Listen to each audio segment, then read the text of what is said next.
Le dénouement du Dakar 2026 n'a jamais été aussi proche. Il ne reste désormais plus que 2 étapes à disputer pour les concurrents après cette 11e journée de compétition. Une journée qui a été dominée par Ford avec un triplé pour l'Oval Bleu mené par le Suédois Mattias Ekström et son coéquipier Emil Bergqvist. Belle victoire des Suédois. C'est leur 3e déjà après le prologue et l'étape 7. Et puis ils ont devancé le Raptor privé de Romain Dumas et d'Alex Vinok. Donc très beau résultat aussi pour notre duo français qui a participé à ce Dakar un peu en last minute, un projet qui s'est décanté ces derniers mois. Donc c'est très très beau pour eux de les voir réaliser un beau résultat après un début de Dakar qui a été compliqué par quelques ennuis mécaniques.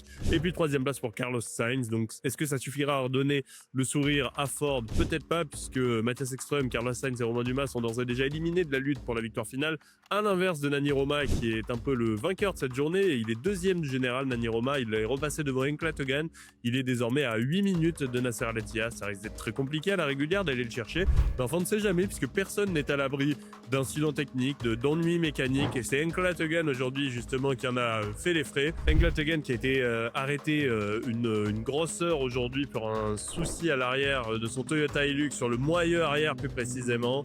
Il a perdu tout espoir de victoire, le 2e de la dernière édition, 3e du dernier championnat du monde, qui voit ses espoirs s'évaporer. Et puis les espoirs de Toyota globalement, parce qu'il n'y a plus aucune Toyota dans les 7 premiers. Il y a désormais 3 Dacia, 3 Ford. Et puis toujours la Century Racing de Mathieu Serradori et Loïc Ménodier, vainqueurs de la 10e étapière, qui sont à la 6e place du général et qui peuvent toujours espérer faire au moins aussi bien que l'an dernier où ils avaient terminé 6e, leur meilleur résultat ensemble. En tout cas, c'est très bien parti pour eux, très bien parti aussi pour Nasser Al-Attiyah, on l'a dit, avec ses 8 minutes d'avance. Mais encore une fois, 2 étapes à disputer, notamment l'étape 12 dès demain qui risque d'être très piégeuse. L'organisation et les équipages la redoutent. Ça promet en tout cas un très très beau spectacle et ce Dakar va nous tenir en haleine jusqu'à l'arrivée à Yambu, prévu samedi.